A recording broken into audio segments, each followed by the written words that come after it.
તમે પણ છે થાકી ગયા છો, હારી ગયા છો, અવારનવાર નિષ્ફળતાઓ મળે છે, તો હું મારા જીવનની એક ઘટના છે તમને કહેવા માગું છું. જ્યારે મિત્રો હું ભાવનગરમાં કોલેજ કરતો હતો, આપણે તો સાહેબ અપડાઉન કરતા હતા. હવે કોલેજ દરમિયાન છે તમામ વિદ્યાર્થી મિત્રોની એક જગ્યા છે, એક અડ્ડો છે, ફિક્સ હોય, ત્યાં બેઠતા હોય છે. આપણે સાહેબ છે એસટીની બાજુમાં એક ચાની લારી હતી, ત્યાં બેઠતા અને ચા પીતા. કેમ છે? કેમ કે સાહેબ ચા વિના મને ચેન પડે નહીં, મન મારું મૂંઝાય રે. સાહેબ આપણું પણ છે કંઈક આવું જ હતું. ચા વગર છે આપણો દિવસ ઉગતો નહીં, આપણી સવાર થતી નહીં. હવે કેવું થયું, એક દિવસ હું ત્યાં બેઠો હતો, એક માણસ છે મારી પાસે આવે છે, આમ એકદમ વ્યવસ્થિત, પ્રોફેશનલ, કપડાં વ્યવસ્થિત. મારી પાસે આવીને મને એમ કહે, સાહેબ 10 રૂપિયા આપો ને. હવે કોઈ પણ વ્યક્તિને સવાલ થાય, સાહેબ કેમ, તમે તો આમ ઓકે છો, બરોબર, તમે શું લેવા પૈસા માગો છો? તો મને કહે, સાહેબ મારું પાકીટ ચોરી થઈ ગયું છે અને મારે ધોળા જવું છે, મારી પાસે 20 રૂપિયા છે, 10 રૂપિયા ઘટે છે ટિકિટ માટે. તો આપણે તો દયાળુ વ્યક્તિ, 10 રૂપિયા આપી દીધા. હવે 2 દિવસ પછી એનો એ જ વ્યક્તિ, હું ત્યાં બેઠો અને ફરી વાર મારી પાસે આવે છે અને મને એનું એ જ કહે છે.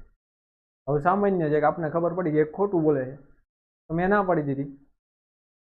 મિત્રો ફરીવાર બીજા 2 દિવસ પછી જે એનો એ વ્યક્તિ મારી પાસે આવે છે અને એનો એ ડાયલોગ મને ચિપકાવે છે. હવે મારી જગ્યાએ જે કોઈ ધીરજ વગરનો વ્યક્તિ હોય ને તો બીપ બીપ બીપ આપી દે, પણ આપણે તો ધીરજવાળા વ્યક્તિ, ના પાડી દીધી ચોખ્ખી. હવે અમુક વિદ્યાર્થી મિત્રોને એમ થશે કે સાહેબ આની સાથે અમારે શું લેવા દેવા.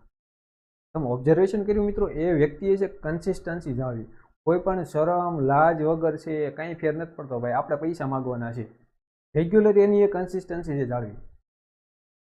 તો સાહેબ તમે તો તમારા સપનાઓ માટે જ લડી રહ્યા છો.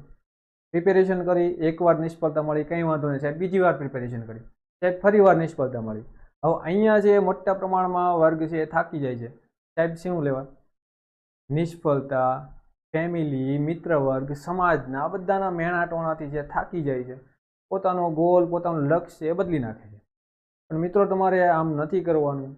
તમારે તમારો ગોલ બદલવાની જરૂર નથી, તમે તમારા ગોલ સુધી પહોંચવા માટેનો રસ્તો બદલો.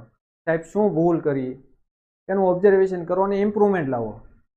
પછી પેલા વ્યક્તિની જેમ કોઈ પણ શરમ લાજ વગર આપણે એકદમ બ્લેન્ક થઈ જવું છે, કાંઈ ફેર નથી પડતો સાહેબ. આપણે પૂરેપૂરા ફોકસ, પૂરેપૂરા કોન્સન્ટ્રેશનથી જે કન્સિસ્ટન્સી સાથે કૂદી પડવાનું છે, 100% તમારું આપી દેવાનું છે. કેમ સફળતા નથી મળતી મિત્રો?